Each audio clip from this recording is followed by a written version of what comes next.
ये देखो ना कासिम बेटा, अगर आपके पास यहाँ पे ये ऐसी सोर्स है, ऐसी पावर सप्लाई है, और आपने इनको, जब आप फोर डायोड्स लगाते हैं इस ओरिएंटेशन में, तो आपके पास इस रजिस्टर के थ्रू जो करंट है उसकी डायरेक्शन एक ही हो जाती है। तो इसी आउटपुट पे आपके पास डीसी वोल्टेज, डीसी करंट मिलता है। डीसी करंट की डेफिनेशन ये है कि करंट इन वन डायरेक्शन होना चाहिए।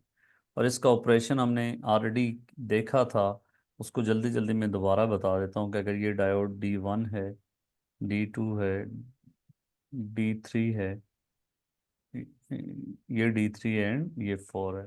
ठीक है। सो अगर इनपुट पे पॉजिटिव हाफ साइकिल आता है, ये ऊपर वाला पॉजिटिव या नेगेटिव होता है, आपको पता है एसी सिग्नल जो है वो उसकी एसी पावर सप्लाई या एसी वोल्टेज की वेव फॉर्म क्या होती है, वो कुछ इस तरह होती है।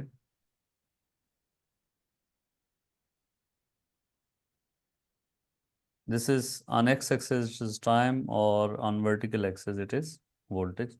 ये इनपुट वोल्टेज है, एसी वोल्टेज।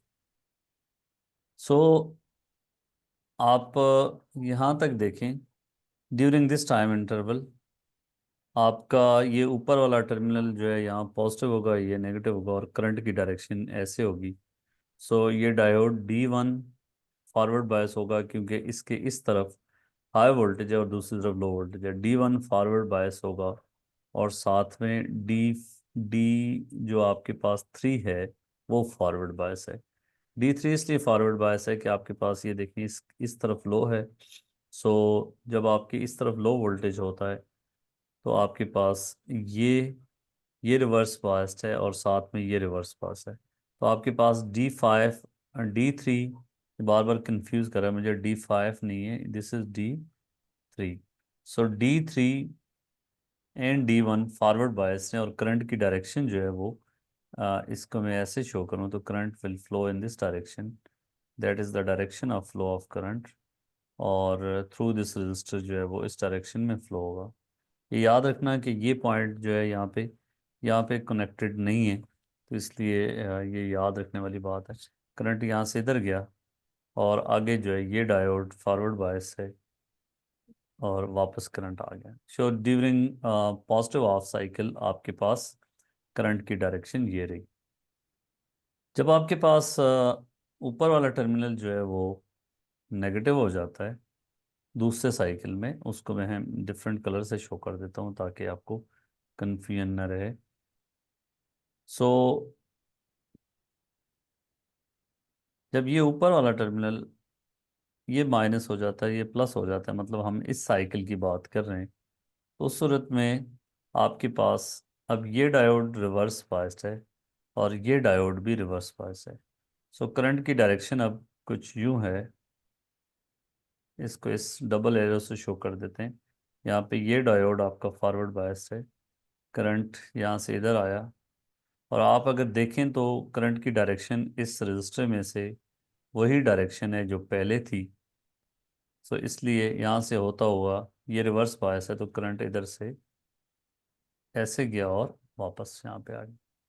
सो आपने एक चीज़ ऑब्जर्व की कि करंट की डायरेक्शन इस रजिस्टर में से दोनों सूरतों में एक ही है, और इसका मतलब ये हुआ कि ये जो ऊपर वाला पॉइंट होगा ये हाई पोटेंशियल पे होगा, और नीचे वाला क्या होगा, लो पे होगा। करंट की डायरेक्शन हमेशा रजिस्टर में से हाई टू लो फ्लो करती है। तो आउटपुट वोल्टेज अगर ड्रॉ करेंगे तो आपके पास इजीली यू कैन ड्रॉ इसी के ऊपर,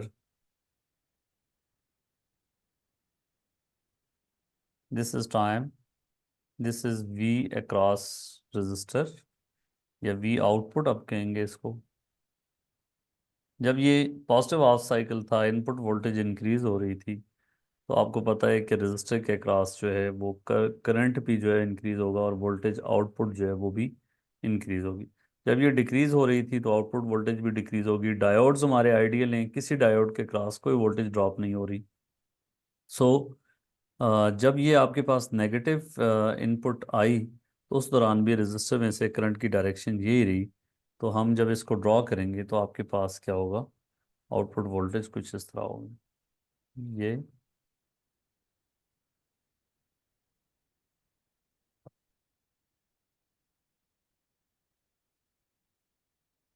वेट अ सेकेंड।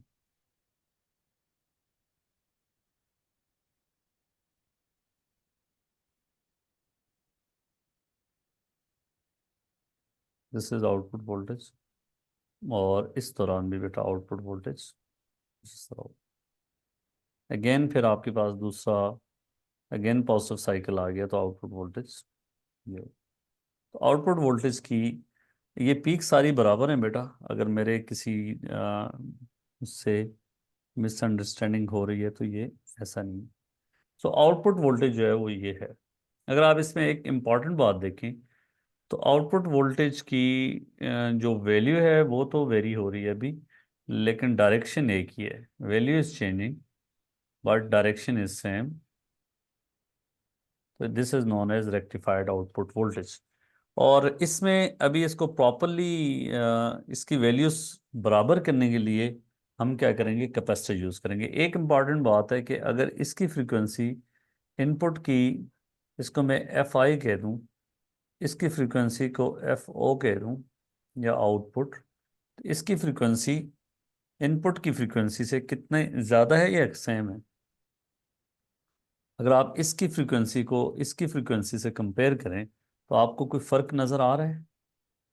हाँ जी सर, डबल है नीचे वाले की। डबल आया, ठीक है। देखें इसका टाइम पीरियड यहाँ तक था, इसका टाइम पीरियड जो है वो सिग्नल यहाँ पे रिपीट हो रहा है, ठीक है। तो इसलिए टाइम पीरियड ऑफ होने का मतलब फ्रीक्वेंसी जो है वो डबल होगी। ये इम्पॉर्टेंट बात है। अब हम देखना चाहेंगे कि अगर हम इसकी आउटपुट वोल्टेज को स्ट्रेट करना चाह रहे हैं तो उसके लिए क्या करना पड़ेगा। उसके लिए बेटा कैपेसिटर को हम यूज़ करेंगे। और कैपेसिटर कैसे काम करता है, कैपेसिटर कहाँ पे लगाएंगे, कैपेसिटर जो है इस रजिस्टर के हमेशा पैरेलल में लगाते हैं, ठीक है। अब जब जी आपके जी। पास इनपुट पे पॉजिटिव साइकिल था, इधर पॉजिटिव इधर नेगेटिव साइकिल था, तो आपके पास करंट की ये डायरेक्शन थी। और साथ में करंट अब इस रजिस्टर में से फ्लो हो रहा है, और साथ में कैपेसिटर भी चार्ज हो गया।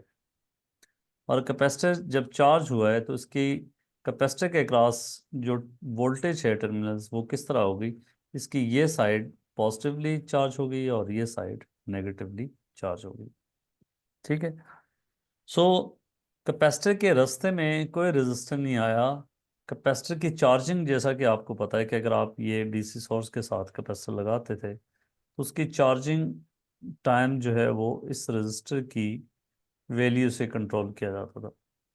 अगर ये रेजिस्टर ज़्यादा है तो कैपेसिटर देर लेगा चार्ज होने में।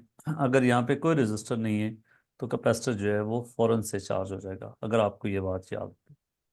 इस केस में जैसे इस कैपेसिटर को इसके साथ कनेक्ट करेंगे तो कैपेसिटर फ़ौरन से चार्ज हो जाएगा।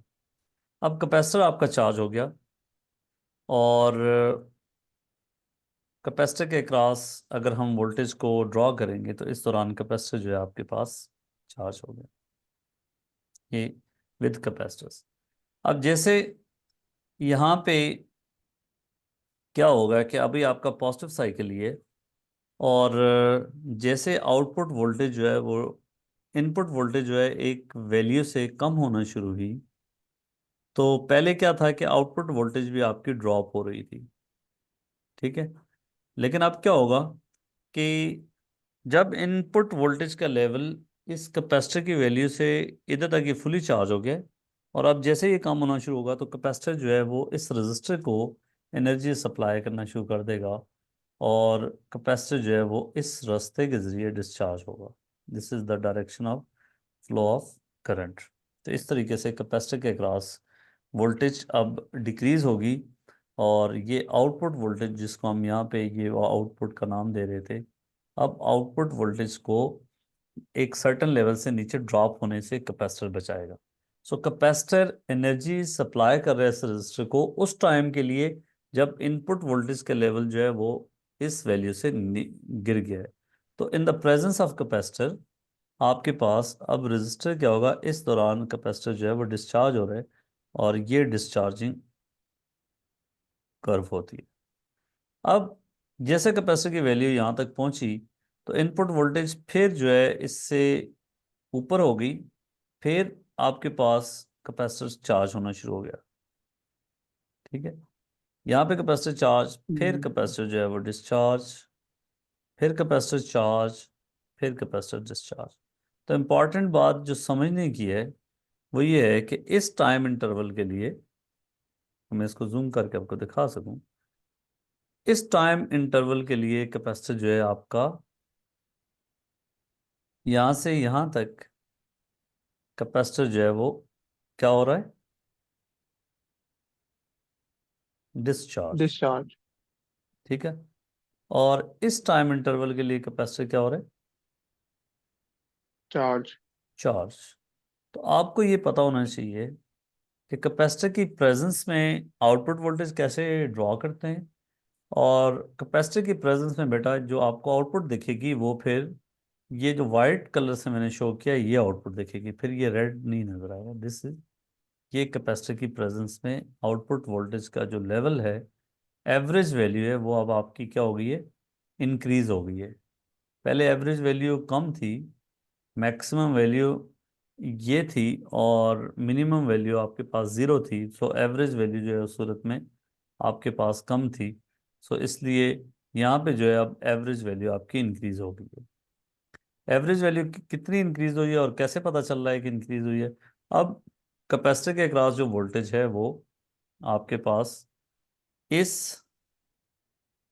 इन दो वैल्यूज के बीच में फ्लक्चुएट कर रही है। मैक्सिमम वैल्यू अब ये है और मिनिमम वैल्यू आपके पास ये है। सो कैपेसिटर के अक्रॉस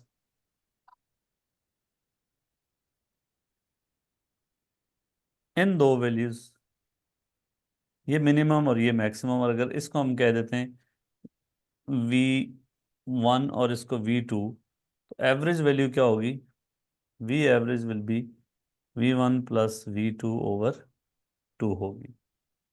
ठीक है। और इस चीज को हम क्या कहते हैं कि ये साइज ऑफ दिस रिपल है। ठीक है। साइज ऑफ, अब वैल्यू फ्लक्चुएट कर रही है एक वैल्यू मैक्सिमम और मिनिमम के दरमियान में, तो इसको हम कहते हैं कि रिपल्स बन रहे हैं, और साइज ऑफ द रिपल जो है वो आपके पास ये है। सो अगर आपसे कहा जाए कि जी इस जब कैपेसिटर डिस्चार्ज हो रहा था वो कितनी एनर्जी उसने रजिस्टर को प्रोवाइड की है, तो आप क्या करेंगे, एनर्जी, कैपेसिटर के जो एनर्जी का फॉर्मूला होता है वो क्या होता है, 1/2 क्यू वी, या आपके पास इसको हम कैसे निकाल सकते हैं, दूसरा formula Q is equal to C V. So इसमें ये फार्मूला डालेंगे तो हाफ सी वी स्क्वेयर हो जाएगा, ये एनर्जी का फार्मूला। तो यहाँ पे इस टाइम पे कैपेसिटर के पास एनर्जी थी 1/2 CV1 स्क्वेयर, और बाद में जब इस टाइम पे थे तो कैपेसिटर के पास एनर्जी रहेगी 1/2 CV2 स्क्वेयर। तो ये energy given to the resistor during discharging, energy provided या लास्ट या गिवन टू रजिस्टर। ठीक हो गया। इसमें इंपॉर्टेंट बात है, अक्सर बच्चे गलती कर लेते हैं, 1/2 सी वो V1 minus V2 whole square कर लेते हैं, लेकिन ऐसा नहीं है। This is V1 square minus V2 square. अब बेटा अगर कैपेसिटर की वैल्यू जो है आप ज़्यादा कर देते हो, और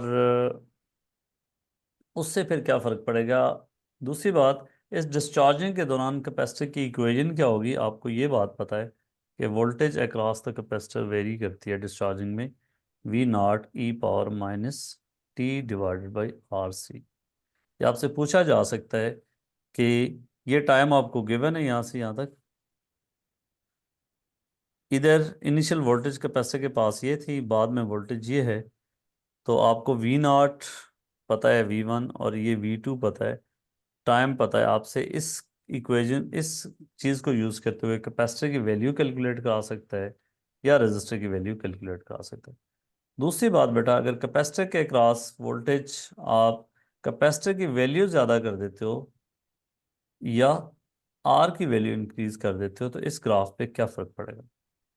जब कैपेसिटर की वैल्यू इंक्रीज करते हो तो ये स्लोली डिस्चार्ज होता है, ये फिर चार्जिंग शुरू हो जाएगी, फिर स्लोली डिस्चार्ज, फिर चार्जिंग। तो ये जब ऊपर वाला ग्राफ है, this is more R R C. तो सर ये आप कैपेसिटर, रिपीट करेंगे, आपने दूसरे वाले ग्राफिक इस तरह कंक्लूजन निकाली है कि ज्यादा ऊपर होएगा।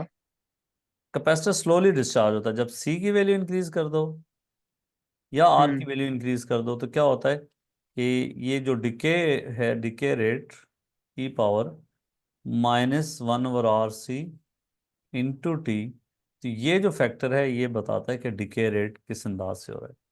जब आप आर की वैल्यू को या सी की वैल्यू को इंक्रीज करोगे, तो ये वैल्यू जो है 1/RC डिक्रीज होगी, और इससे जो है आपका डिके जो है वो आपका डिक्रीज होगा।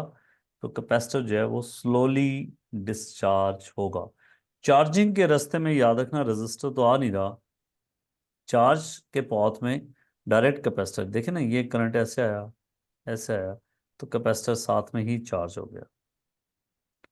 कैपेसिटर की डिस्चार्जिंग में रेजिस्टर आ रहा है, तो डिस्चार्जिंग टाइम जो है वो आर पे डिपेंड करता है, चार्जिंग टाइम डिपेंड नहीं करता। तो इसलिए कैपेसिटर को जब आपने आर या सी की वैल्यू को ज़्यादा कर देंगे, तो कैपेसिटर जो है अपनी एनर्जी स्लोली रेजिस्टर को दे रहा होगा, सो वो स्लोली डिस्चार्ज कर रहा होगा।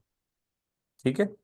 सो इसलिए रेजिस्टर की प्रेजेंस में, रेजिस्टर्स और कैपेसिटर को इंक्रीज करने से क्या इम्पैक्ट पड़ता है ये भी आपको पता होना चाहिए, और किस टाइम इंटरवल के लिए कैपेसिटर चार्ज हो रहा है, किसके लिए डिस्चार्ज हो रहा है, आउटपुट वेव फॉर्म कैसे ड्रॉ करते हैं, कैपेसिटर लगाना कहाँ पे। और अगर इसके साथ वो कहता है कि एक कैपेसिटर के बजाय एक और कैपेसिटर लगा देते हैं यहाँ पे पैरेलल में, तो इसका मतलब ये होगा कि ओवरऑल कैपेसिटेंस इंक्रीज हो गई है, तो कैपेसिटर जो है आपका स्लोली डिस्चार्ज होगा।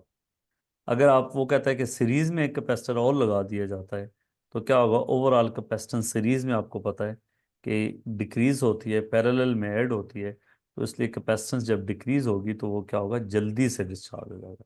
ठीक है। जल्दी से डिस्चार्ज होने का मतलब वो फिर इस तरह का, ये फास्ट डिस्चार्जिंग है।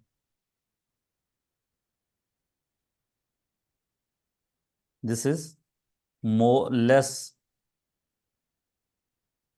Are R C. दोनों में से किसी भी चीज को आप इंक्रीज करोगे तो स्लोली डिस्चार्ज होगा, और किसी दोनों में से किसी भी वैल्यू को डिक्रीज करोगे तो 1/RC की वैल्यू इंक्रीज होगी, और वो फास्ट जो है आपके पास डिस्चार्ज होगा। तो जो ब्लू कलर है उसमें फास्ट डिस्चार्जिंग हो रही है, कैपेसिटर के पास वैल्यू पहले ये थी, बाद में अब ये होगी, बहुत कम हो गई है। और वाइट वाले में जो है उससे थोड़ा सा कम डिस्चार्ज हो रहा है, कम रेट से। और जो रेड कलर है उसमें सबसे स्लोली डिस्चार्ज हो रहा है। ठीक है। एनर्जी होल्ड करके रख रहा है ज़्यादा देर के लिए। तो इसलिए आर और सी की वैल्यू को इंक्रीज डिक्रीज करने से क्या इम्पैक्ट होता है, और रिपल साइज या एवरेज वैल्यू पे क्या इम्पैक्ट होता है, जब देखें ना, कि जब आप देखें रेड ग्राफ को देखें तो इसमें एवरेज वैल्यू कम, एवरेज वैल्यू इंक्रीज हो गई है। अगर ग्रीन ग्रीन वाले रिपल्स को देखें, या मैं इसको अगर आपको वो करके दिखा दूं,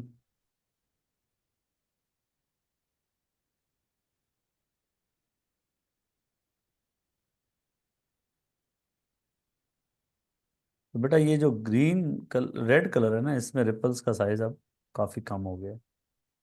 ठीक है। वो कैसे पता चल रहा है, रेड वाले में मिनिमम वैल्यू आपके पास ये है, मैक्सिमम वैल्यू ये है, तो डिक्रीज जो आया वो इतना सा आया। तो इसका मतलब एवरेज वैल्यू अब आपकी इंक्रीज हो गई है। तो आर की वैल्यू को आप इंक्रीज करोगे या सी की वैल्यू को इंक्रीज करोगे, वी एवरेज जो है वो इंक्रीज होगी, रिपल साइज डिक्रीज होगा। ठीक है। Is that clear. जी सर। इसमें अब आपके जहन में कोई सवाल आता है, जब आपको सी या आर की वैल्यू निकालनी पड़ जाए और आपको वोल्टेजेस गिवन हो, तो फिर जो है आप उसकी जो है इक्वेशन, फॉर एग्जांपल मैं आपको एक ग्राफ छोटा सा बता के जल्दी जल्दी बता देता हूँ कि अगर आपके पास ये आउटपुट वोल्टेज है,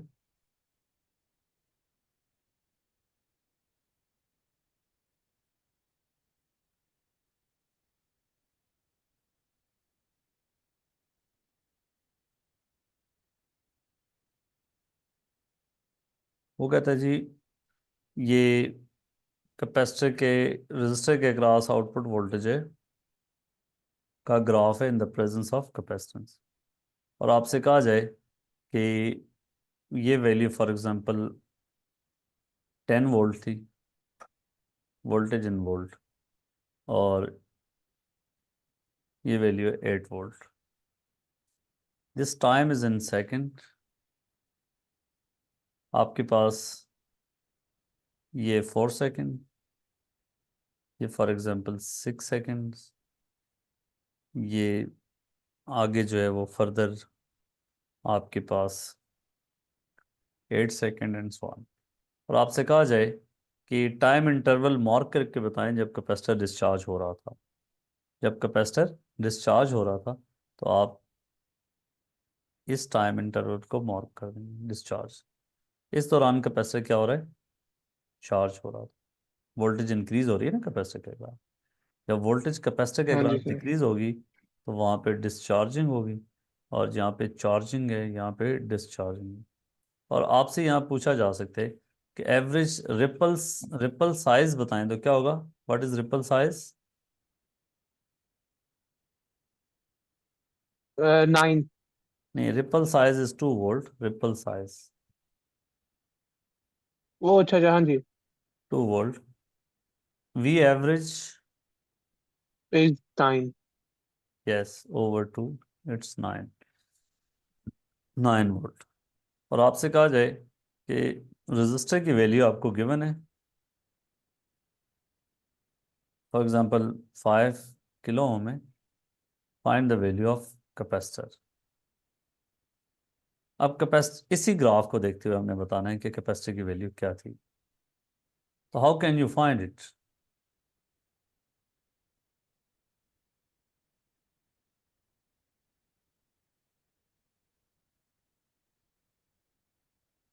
हम कैपेसिटर की डिस्चार्जिंग की इक्वेशन यूज करेंगे, V V naught is equals to E naught E minus T upon RC। T upon R C. और हम ये स्टार्टिंग वैल्यू लेते हैं और ये फाइनल वैल्यू ले लेते हैं। ठीक है, स्टार्ट में वैल्यू थी 10 वोल्ट, बाद में कितनी हो गई है? 8 वोल्ट। 8। और ई पावर माइनस टी, टी कितने सेकंड है? ये कितने टाइम में ये वैल्यू हुई है? 10 से 8, 10 से 8 हुई है 4। 2 सेकंड में बेटा, 6 minus 4 2। 2 सेकंड में भी ना। डिवाइडेड बाई आर कितना है? 5 किलो ओम, मतलब 5 इंटू 10 पावर 3, इसको ओम में कन्वर्ट करना है, इंटू सी, into। सी फेरेड में आएगा। तो बेटा अब आपके पास इसको कैसे सॉल्व करना है, ये आपको ऑलरेडी पता है कि इस इक्वेशन को सॉल्व करने के लिए पहले इस 8 को इधर ले आए। Sorry, 10 divided by 8 is 0.8, E power -2 divided by, ये इसको अभी ऐसे ही लिखते हैं, 5 इंटू 10 पावर 3 इंटू सी। तो अब ये सी ई की पावर में इसको नीचे लाने के लिए you have to take log on both side. ln 0.8 is equal to ln e power -2 divided by this C. So log की प्रॉपर्टी आपको पता है कि log of A power x हो तो दैट x ln a हो जाता है, तो ये ऊपर से नीचे आ जाता है। इस चीज कंसेप्ट को यूज करते हुए ये सारी पावर नीचे आ जाएगी log से पहले। So -2 divided by 5 time 10 power 3 C ln e is equal to ln 0.8। ln e is 1, calculator भी आपको बता देगा, अगर आपको नहीं याद तो कोई मसला नहीं है। सो ln e is 1, so ln 0.8 करेंगे, और सी को उठा, इस सारे को उठा के दे लें, 5 into 10 power 3 C ln a 0.8 is equal to -2, so c is -2 over ln 0.8 time 5 time 10 power 3, और ये सी का आंसर फेरेड में आएगा। ठीक है, इज दैट क्लियर? जी। जी सर। तो इस तरीके से आपको कैपेसिटर का यहाँ पे डिफरेंट तरीक़ों से आपको जो है कैलकुलेशन की बात कर सकते हैं, या आप इवन अब देखो ना, हमें डिस्चार्जिंग की इक्वेशन हमारे सिलेबस में है, हमने डिस्चार्जिंग वाले पाथ को यहाँ पे यूज़ कर सकते हैं, यहाँ पे यूज़ कर सकते हैं। टाइम बेसिकली में ये अगर 4 to 6 सेकंड में इतना हुआ है, तो ये 8 to 10 सेकंड में ऐसा होगा, तो 2 सेकंड इधर लगेंगे, चाहे आप ये दो पॉइंट्स इस्तेमाल कर लें, चाहे आप ये दो जैसे हमने इस्तेमाल किए वो इस्तेमाल कर लें। और फिर वो इसमें ये क्वेश्चन दे सकता है कि कैपेसिटर को इंक्रीज किया है, अब आप नई कर्व ड्रॉ करके दिखाएं, और डिक्रीज किया है, दिखा के कर्व ड्रॉ करके दिखाएं, कैपेसिटर ने कितनी एनर्जी जो है वो रजिस्टर को सप्लाई की है, या डिक्रीज इन एनर्जी या loss of energy of the capacitor from 4 second to 6 second, तो फिर आप ये फार्मूला इस्तेमाल करेंगे, 1/2 C V1 square minus V2 square.